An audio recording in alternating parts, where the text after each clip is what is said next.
LOP, I am allowed to go. This is the order.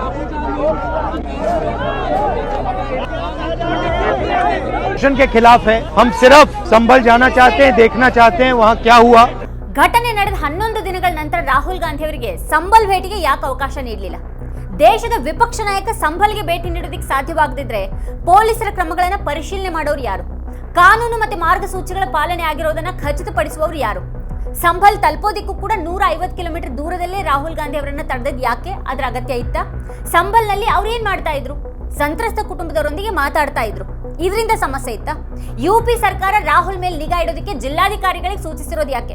ಅದೇ ರಾಜ್ಯದ ಒಂದು ಕ್ಷೇತ್ರದಿಂದ ಚುನಾಯಿತ ಸಂಸದರಾಗಿರುವಂತಹ ಅವರಿಗೆ ಈ ನಿರ್ಬಂಧಗಳು ಯಾಕೆ?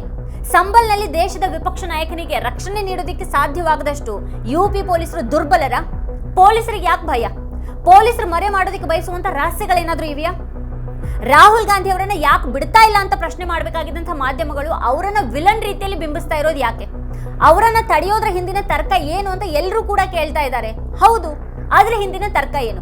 ಮಸೀದಿಯ ಸರ್ವೆ ನಡೆಸೋದ್ರೊಂದಿಗೆ ಹಿಂದುತ್ವ ಕಾರ್ಯಕರ್ತರು ಬರೋದಕ್ಕೆ ಧಾರಾಳ ಅವಕಾಶ ನೀಡುವಂತ ಯುಪಿ ಸರ್ಕಾರ ದೇಶದ ವಿಪಕ್ಷ ನಾಯಕನನ್ನ ಅಲ್ಲಿ ಘಟನೆ ನಡೆದ 11 ದಿನಗಳ ಬಳಿಕ ಕೂಡ ಭೇಟಿ ನೀಡೋದಕ್ಕೆ ಯಾಕೆ ಬಿಡ್ತಾ ಇಲ್ಲ ಅನ್ನೋದನ್ನ ಇವತ್ತಿನ ವಿಡಿಯೋದಲ್ಲಿ ನಾವು ಚರ್ಚೆ ಮಾಡೋಣ. ಆದ್ರೆ ಅದಕ್ಕೂ ಮುನ್ನ ನೀವಿನ್ನೂ ನಮ್ಮ ಚಾನೆಲ್ ಅನ್ನ ಸಬ್ಸ್ಕ್ರೈಬ್ ಮಾಡಿಲ್ಲ ಅಂತಂದ್ರೆ ಈಗಲೇ ಈ ವಿಡಿಯೋದ ಕೆಳಗೆ ಕಾಣ್ತಾ ಇರುವಂತ ಸಬ್ಸ್ಕ್ರೈಬ್ ಬಟನ್ ಹಾಗೆ ಪಕ್ಕದಲ್ಲಿರುವಂತಹ ಬೆಲ್ ಐಕಾನ್ ಪ್ರೆಸ್ ಮಾಡಬೇಡಿ. ರಾಹುಲ್ ಗಾಂಧಿ ಅವರು ಭೇಟಿ ಕೊಡ್ತಾರೆ ಅಂತ ಅಂದ ಕೂಡಲೇ ಬಿಜೆಪಿ ಸರ್ಕಾರ ಈ ರೀತಿಯೆಲ್ಲ ಬೆಚ್ಚಿ ಬೀಳೋದು ಯಾಕೆ ಅನ್ನೋದ್ರ ಬಗ್ಗೆ ನಿಮ್ಗೇನು ಅಭಿಪ್ರಾಯ ಇದೆ ಅದನ್ನ ಕೆಳಗಡೆ ಕಮೆಂಟ್ ಮಾಡಿ. ಈ ವಿಡಿಯೋನ ಕೊನೆವರೆಗೂ ನೋಡಿ. ಇದರ ಲಿಂಕ್ ಅನ್ನ ನಿಮ್ಮ ಬಂಧು ಮಿತ್ರರಿಗೆ ವಾಟ್ಸ್ಆಪ್ ಮಾಡಿ, ಹಾಗೆ ಸತ್ಯವನ್ನ ಎಲ್ಲರಿಗೂ ತಲುಪಿಸಿ. ಸಂಭಲ್ನಲ್ಲಿ ಬುಲ್ಡೋಜರ್ ಓಡಾಡಬಹುದು. ಅಲ್ಲಿ ಸರ್ವೆ ಮಾಡುವಂತ ಸರ್ಕಾರಿ ತಂಡದ ಜೊತೆಗೇನೆ ಜೈ ಶ್ರೀರಾಮ್ ಘೋಷಣೆ ಕೂಗುವಂತ ಸಂಘ ಪರಿವಾರದವರು ಕೂಡ ಹೋಗ್ಬಹುದು. ಆದ್ರೆ ವಿಪಕ್ಷ ನಾಯಕ ರಾಹುಲ್ ಗಾಂಧಿ ಅವರು ಹೋಗೋ ಹಾಗಿಲ್ಲ. ಹಿಂಸಾಚಾರ ನಡೆದು 11 ದಿನಗಳ ಬಳಿಕ ಹೋದ್ರೂ ಕೂಡ ರಾಹುಲ್ ಅವರನ್ನ ಬಿಡದಂತ ಯುಪಿ ಸರ್ಕಾರದ ರೀತಿಯನ್ನ ನೋಡಿದ ಮೇಲೆ ಈ ರೀತಿ ನಾವು ಕೇಳಲೇಬೇಕಾಗಿದೆ. ಯಾವುದೇ ಕಾರಣಕ್ಕೂ ಕೂಡ ರಾಹುಲ್ ಗಾಂಧಿ ಸಂಭಲ್ಗೆ ಹೋಗೋದಕ್ಕೆ ಆಗದ ಹಾಗೆ ಪೊಲೀಸರು ತಡೆ ಒಡ್ಡಿದ್ರು. ಹಿಂಸಾಚಾರ ಸಂಭವಿಸಿದಲ್ಲಿ ಪರಿಸ್ಥಿತಿ ಏನಿದೆ, ಸರ್ಕಾರ ಏನ್ ಮಾಡ್ತಾ ಇದೆ ಅನ್ನೋದನ್ನ ನೋಡುವಂತ ಹಕ್ಕು ಕೂಡ ದೇಶದ ವಿಪಕ್ಷ ನಾಯಕರಿಗೆ ಇಲ್ವಾ? ಸಂಭಲ್ಗೆ ರಾಹುಲ್ ಗಾಂಧಿ ಅವರು ಹೋದ್ರೆ ಅಲ್ಲಿ ಶಾಂತಿ ವ್ಯವಸ್ಥೆ ಹದಗೆಡುತ್ತೆ ಅಂತ ಯುಪಿ ಡಿಸಿಎಂ ಪಾಠಕ್ ಹೇಳ್ತಾರೆ. ಆದ್ರೆ ಶಾಂತಿ ವ್ಯವಸ್ಥೆಗೆ ತೊಂದರೆ ಆಗುವಂತ ಸಾಧ್ಯತೆ ಯಾವಾಗಿರುತ್ತೆ? ಘಟನೆ ನಡೆದ ತಕ್ಷಣನೇ ಹೋದ್ರೆ ಹಾಗಾಗಬಹುದು. 11 ದಿನಗಳ ಬಳಿಕ ಹೋಗುವಾಗ್ಲೂ ಕೂಡ ಅದನ್ನೇ ಹೇಳಿದ್ರೆ ಒಪ್ಪೋದಿಕ್ ಸಾಧ್ಯ ಇದೆಯಾ? ರಾಹುಲ್ ಹೋದಾಗ ಬಂದೋಬಸ್ತ್ ಕೂಡ ಕೈಗೊಳ್ಳಲಾಗದಷ್ಟು ಅಲ್ಲಿನ ವ್ಯವಸ್ಥೆ ದುರ್ಬಲವಾಗಿದೆಯಾ? ಸಂಭಲ್ನಲ್ಲಿ ಸ್ಥಿತಿ ಅಷ್ಟೊಂದು ಕೆಟ್ಟದಾಗಿದೆಯಾ? ಸಂಭಲ್ಗೆ ಹೋಗೋದಕ್ಕೆ ಪೊಲೀಸರು ಬಿಡ್ತಾ ಇಲ್ಲ. ಆದ್ರೆ ವಿಪಕ್ಷ ನಾಯಕನಾಗಿ ಅದು ನನ್ನ ಹಕ್ಕು, ನಾನು ಹೋಗ್ತೀನಿ ಅಂತ ರಾಹುಲ್ ಗಾಂಧಿ ಹೇಳಿದ್ದಾರೆ. ನಾನು ಒಬ್ಬನೇ ಹೋಗೋದಿಕ್ಕೂ ರೆಡಿ ಇದ್ದೀನಿ, ಹಾಗೆ ಪೊಲೀಸರ ಜೊತೆಯಲ್ಲೇ ಹೋಗೋದಿಕ್ಕೂ ಕೂಡ ತಯಾರಿರೋದಾಗಿ ಹೇಳಿದ್ದೀನಿ. ಆದ್ರೆ ಅವ್ರು ಒಪ್ಪುತ್ತಾ ಇಲ್ಲ. ಕೆಲ ದಿನಗಳ ನಂತರ ಹೋಗುವಂತೆ ಅವ್ರು ಹೇಳ್ತಾ ಇದ್ದಾರೆ. ಇದು ವಿಪಕ್ಷ ನಾಯಕನಿಗಿರುವಂತಹ ಅಧಿಕಾರದ ವಿರುದ್ಧವಾಗಿದೆ, ಸಂವಿಧಾನದ ವಿರುದ್ಧವಾಗಿದೆ. ಸಂಭಲ್ಗೆ ಹೋಗಿ ಅಲ್ಲಿ ಏನಾಗ್ತಾ ಇದೆ ಅಂತ ನೋಡ್ಬೇಕು, ಜನರನ್ನ ಕಾಣ್ಬೇಕು. ಈ ಹೊಸ ಹಿಂದೂಸ್ತಾನ ಸಂವಿಧಾನವನ್ನ ಮುಗಿಸ್ಬಿಡುವಂತ ಹಿಂದೂಸ್ತಾನ ಆಗಿದೆ. ಆದ್ರೆ ನಮ್ಮ ಹೋರಾಟ ಮುಂದುವರಿಯುತ್ತೆ ಅಂತ ರಾಹುಲ್ ಗಾಂಧಿ ಅವರು ಹೇಳಿದ್ದಾರೆ. संभल जाने की कोशिश कर रहे हैं, पुलिस मना कर रही है, अलाउ नहीं कर रही है. एज LOP मेरा अधिकार बनता है कि मैं जा सकता हूं. अकेला जाने को तैयार हूं, पुलिस के साथ जाने को तैयार हूं. ये कॉन्स्टिट्यूशन के खिलाफ है. हम सिर्फ संभल जाना चाहते हैं, देखना चाहते हैं वहाँ क्या हुआ. नया हिंदुस्तान है, कॉन्स्टिट्यूशन को खत्म करने का हिंदुस्तान है, अंबेडकर जी के कॉन्स्टिट्यूशन को खत्म करने का हिंदुस्तान है. मगर हम लड़ते रहेंगे. ನಾವಿರೋದು ಪ್ರಜಾಸತ್ತೆಯಲ್ಲಿ ಹೌದು ಅಲ್ವ ಅಂತ ಕಾಂಗ್ರೆಸ್ ನಾಯಕ ಜೈರಾಮ್ ರಮೇಶ್ ಅವರು ಪ್ರಶ್ನೆ ಮಾಡಿದ್ದಾರೆ. ರಾಹುಲ್ ಮತ್ತಿತರ ನಾಯಕರನ್ನ ಸಂಭಲ್ಗೆ ಹೋಗದಂತೆ ತಡೆಯೋದು ಸರ್ವಾಧಿಕಾರಿ ನಿಲುವಾಗಿದೆ ಅಂತ ಅವರು ಟೀಕೆ ಮಾಡಿದ್ದಾರೆ.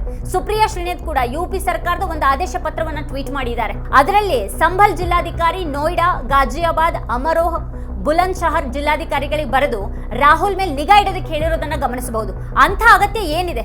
ಅಂತ ಭಯ ಆದ್ರೂ ಏನು?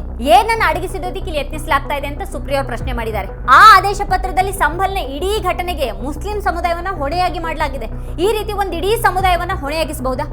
ಘಟನೆಯಲ್ಲಿ ಸರ್ಕಾರದ ಪಾತ್ರದ ಬಗ್ಗೆಯೂ ಕೂಡ ದೊಡ್ಡ ಪ್ರಶ್ನೆಗಳು ಹೇಳುತ್ತವಲ್ವಾ? ಆದ್ರೆ ಪತ್ರದಲ್ಲಿನ ಭಾಷೆ ಕೋರ್ಟ್ ಆದೇಶದ ರೀತಿಯಲ್ಲಿದೆ. ರಾಹುಲ್ ಮೇಲೆ ಕಣ್ಣಿಡುವಂತೆ, ಅವರನ್ನ ತಡೆಯುವಂತೆ ಈ ಆದೇಶ ಪತ್ರ ಜಿಲ್ಲಾಧಿಕಾರಿಗಳಿಗೆ ಸೂಚಿಸುತ್ತೆ. ವಿಪಕ್ಷ ನಾಯಕನಿಗೆ ಜನರ ನಡುವೆ ಹೋಗುವಂತ ಅಧಿಕಾರ ಮತ್ತು ಹಕ್ಕಿರುತ್ತೆ. ಇಲ್ಲ ಅಂತ ಇದ್ದಿದ್ರೆ ವಿಪಕ್ಷಗಳಿಗೆ ಏನ್ ಅರ್ಥ ಇದೆ? ಇತ್ತೀಚೆಗೆ ಸಮಾಜವಾದಿ ಪಕ್ಷದ ನಾಯಕ ಅಖಿಲೇಶ್ ಯಾದವ್ಗೂ ಕೂಡ ಸಂಭಲ್ ಪ್ರವೇಶವನ್ನ ನಿರಾಕರಿಸಲಾಗಿತ್ತು. ಬಿಜೆಪಿ ವಕ್ತಾರ ಸುಧಾಂಶು ತ್ರಿವೇದಿ ಅಂತೂ ಕಾಂಗ್ರೆಸ್ ಮತ್ತು ಸಮಾಜವಾದಿ ಪಕ್ಷಗಳ ನಡುವೆ ಪೈಪೋಟಿ, ದ್ವಂದ್ವ ಇರೋದಾಗಿ ಹೇಳ್ತಾ ಸಂಭಲ್ಗೆ ಅವ್ರು ಹೋಗು ಕೂಡುದು ಅಂತ ಹೇಳ್ತಾರೆ. ಇದಕ್ಕೇನಾದ್ರೂ ಸಂಬಂಧ ಇದೆಯಾ? ಮುಸ್ಲಿಮರು ಓಟ್ ಪಡೆಯೋದು ಉದ್ದೇಶನೇ ಹೊರತು ಕಾಂಗ್ರೆಸ್ ಮತ್ತು ಸಮಾಜವಾದಿ ಪಕ್ಷಗಳಿಗೆ ಯಾವುದೇ ಸಹಾನುಭೂತಿ, ಕಳಕಳಿ ಇಲ್ಲ ಅಂತ ಸುಧಾಂಶು ತ್ರಿವೇದಿ ಅವರು ಆರೋಪ ಮಾಡಿದ್ದಾರೆ. ವಿಪಕ್ಷ ನಾಯಕರಾಗಿರುವಂತಹ ರಾಹುಲ್ ಗಾಂಧಿ ಅವರನ್ನ ಸಂಭಲ್ಗೆ ಹೋಗದಂತೆ ತಡೆಯೋದು ಸಂವಿಧಾನ ವಿರೋಧಿಯಾಗಿದೆ. ಅಲ್ಲಿಗೆ ಹೋಗೋದು ಅವ್ರ ಹಕ್ಕು, ತಡೆಯೋದಿಕ್ ಸಾಧ್ಯ ಇಲ್ಲ. ಇತರ ನಾಯಕರಿಗಿಂತಲೂ ಕೂಡ ರಾಹುಲ್ ಅವರು ಬೇರೆ ಅಂತ ಪ್ರಿಯಾಂಕಾ ಗಾಂಧಿ ಹೇಳಿದ್ದಾರೆ. ಹೊರಗಿನ ಜನರನ್ನ ತಡೆಯುವಂತಹ ವಿಚಾರ ಹೇಳುವ DCM ಪಾಠಕ್ ದೃಷ್ಟಿಯಲ್ಲಿ ಹೊರಗಿನವರು ಯಾರು? ರಾಹುಲ್ ಗಾಂಧಿ, ಅಖಿಲೇಶ್ ಯಾದವ್, ಪ್ರಿಯಾಂಕಾ ಗಾಂಧಿ ಇವರೆಲ್ಲ ಹೊರಗಿನ ವ್ಯಕ್ತಿಗಳಾಗ್ತಾರಾ? 2021ರಲ್ಲಿ ಲಿಖಿಂಪುರ ಖೇರಿಯಲ್ಲಿ ರೈತರ ಮೇಲೆ ಹಿಂಸಾಚಾರ ನಡೆದಾಗ ಭೇಟಿ ನೀಡಿದಂತಹ ಪ್ರಿಯಾಂಕಾ ಗಾಂಧಿ ಅವರನ್ನ ಪೊಲೀಸರು ಅರೆಸ್ಟ್ ಮಾಡಿದ್ರು. ಆಗ ಅಖಿಲೇಶ್ ಯಾದವ್ ಅವರನ್ನು ಕೂಡ ಅಲ್ಲಿಗೆ ಹೋಗದಂತೆ ತಡೆಯಲಾಗಿತ್ತು. ಇಂಥ ಸಂದರ್ಭಗಳಲ್ಲೆಲ್ಲ ವಿಪಕ್ಷಗಳನ್ನ ತಡೆಯೋದು ಇದೇ ಮೊದಲೇನೂ ಅಲ್ಲ. ಬಿಜೆಪಿ ಸರ್ಕಾರ ಬಹಳ ಸಮಯದಿಂದ ಇದನ್ನೇ ಮಾಡ್ತಾ ಬಂದಿದೆ. ವಿಪಕ್ಷ ನಾಯಕ ಜನರ ನಡುವೆ ಹೋಗೋದನ್ನ ತಡೆಯಲಾಗತ್ತೆ, ಮತ್ ಅದಕ್ಕೆ ಕಾನೂನು ಸುವ್ಯವಸ್ಥೆಗೆ ಧಕ್ಕೆಯಾಗಬಹುದು ಅನ್ನುವಂಥ ಒಂದು ನೆಪವನ್ನ ಮುಂದೆ ಮಾಡಲಾಗುತ್ತೆ. 3-4 ವಿಪಕ್ಷ ನಾಯಕರ ಭೇಟಿ ಸಂದರ್ಭವನ್ನು ಕೂಡ ಸಂಭಾಳಿಸೋದಕ್ಕೆ ಸಾಧ್ಯವಾಗದಂತ ಸ್ಥಿತಿಯಲ್ಲಿದ್ದಾರೆ UP ಪೊಲೀಸರು. ಅಲ್ಲಿನ ಜನರ ಸ್ಥಿತಿ ಏನಿದೆ, ಸರ್ಕಾರ ಏನ್ ಮಾಡ್ತಾ ಇದೆ ಅಂತ ಜನರ ಬಳಿನೇ ಕೇಳಿ ತಿಳಿಯುವಂತ ಒಂದು ಅಧಿಕಾರ ವಿಪಕ್ಷ ನಾಯಕನಿಗಿದೆ. ಆದ್ರೆ ಸರ್ಕಾರಕ್ಕೆ ಮಾತ್ರ ವಿಪಕ್ಷ ನಾಯಕರು ಜನರ ನಡುವೆ ಹೋಗೋದು ಬೇಕಾಗಿಲ್ಲ. ಮಡಿಲ ಮೀಡಿಯಾಗಳಂತೂ ರಾಹುಲ್ ಅವರನ್ನ ವಿಲನ್ ಅನ್ನೋ ರೀತಿಯಲ್ಲಿ ಚಿತ್ರಿಸ್ತಾ ಇವೆ. ವಿಪಕ್ಷ ನಾಯಕರನ್ನ ಯಾಕೆ ಸಂಬಲ್ಗೆ ಹೋಗೋದಕ್ಕೆ ಬಿಡ್ತಾ ಇಲ್ಲ ಅಂತ ಮೀಡಿಯಾಗಳಿಗೆ ಕೇಳಬೇಕಾಗಿತ್ತು. ಆದ್ರೆ ಇಲ್ಲಿ ಮೀಡಿಯಾಗಳೇ ವಿಪಕ್ಷ ನಾಯಕರ ವಿರುದ್ಧ ನಿಂತು ಬಿಟ್ಟಿವೆ. ವಿಪಕ್ಷ ನಾಯಕರನ್ನ ವಿಲನ್ಗಳಾಗಿ ಬಿಂಬಿಸುವಂತ ಚಾಳಿಗೆ ಮತ್ತೆ ಶುರುವಾಗಿದೆ. ರಾಹುಲ್ ಅವರು ಹೋಗುವಂತ ದಾರಿಯಲ್ಲಿ ಟ್ರಾಫಿಕ್ ಜಾಮ್ ಆಗಿರೋದ್ರ ಬಗ್ಗೆ ಜನರಲ್ಲಿ ಮಾತಾಡಿಸಿ ಸುದ್ದಿ ಮಾಡ್ತಾ ಇವೆ ಇಲ್ಲಿನ ಮಡಿಲ ಮೀಡಿಯಾಗಳು. ಅವುಗಳಿಗೆ ಟ್ರಾಫಿಕ್ ಜಾಮ್ ದೊಡ್ಡ ಸುದ್ದಿ, ಆದ್ರೆ 5 ಜನ ಬಲಿಯಾದಂತ ದುರಂತ ದೊಡ್ಡ ಸುದ್ದಿ ಅಲ್ಲ. ಸಂಬಲ್ನಲ್ಲಿ ನಡೆದಂತ ಹಿಂಸಾಚಾರದ ಬಗ್ಗೆ ಮಂಗಳವಾರ ಲೋಕಸಭೆಯಲ್ಲಿ ಪ್ರಸ್ತಾಪ ಮಾಡಿದಂತ ಅಖಿಲೇಶ್ ಯಾದವ್ ಇದು ಬಿಜೆಪಿಯ ವ್ಯವಸ್ಥಿತ ಪಿತೂರಿಯಾಗಿದೆ ಅಂತ ಆರೋಪ ಮಾಡಿದ್ರು. ಸಂಬಲ್ನ ಹಿಂಸಾಚಾರಕ್ಕೆ ಪೊಲೀಸರು ಹಾಗೆ ಜಿಲ್ಲಾಡಳಿತ ಜವಾಬ್ದಾರಿಯಾಗಿದ್ದು ಈ ಘಟನೆಯಲ್ಲಿ 5 ಮೃತಪಟ್ಟಿದ್ದಾರೆ. ಈ ಸಂಬಂಧ ಅಧಿಕಾರಿಗಳ ವಿರುದ್ಧ ಹತ್ಯೆ ಪ್ರಕರಣ ದಾಖಲಿಸಿಕೊಳ್ಬೇಕು ಅಂತ ಅವರು ಆಗ್ರಹಿಸಿದ್ದಾರೆ. ಬಿಜೆಪಿ ಆಗೆಲ್ ಹಾಕುವಂತ ಗೀಳು ದೇಶದ ಸಾಮರಸ್ಯವನ್ನೇ ಹಾಳು ಮಾಡುತ್ತೆ ಅಂತ ಹೇಳಿದ್ರು. ಸಂಬಲ್ನಲ್ಲಿ ನಡೆದಂತ ಹಿಂಸಾಚಾರ ವ್ಯವಸ್ಥಿತ ಪಿತೂರಿಯಾಗಿದೆ. ಮೊದಲು ಉತ್ತರ ಪ್ರದೇಶದ 9 ವಿಧಾನಸಭಾ ಕ್ಷೇತ್ರಗಳ ಉಪಚುನಾವಣೆಯನ್ನು ನವೆಂಬರ್ 13ಕ್ಕೆ ನಿಗದಿಗೊಳಿಸಲಾಗಿತ್ತು. ಆದ್ರೂ ನಂತರ ನವೆಂಬರ್ 20ಕ್ಕೆ ಮುಂದೂಡಲಾಗಿತ್ತು. ಈ ಸಂಚನ್ನ ಗಮನದಲ್ಲಿ ಇಟ್ಕೊಂಡೇ ಮಾಡಲಾಗಿದ್ದಂತಹ ಬದಲಾವಣೆ ಅದು ಅಂತ ಅವರು ಆರೋಪ ಮಾಡಿದ್ರು.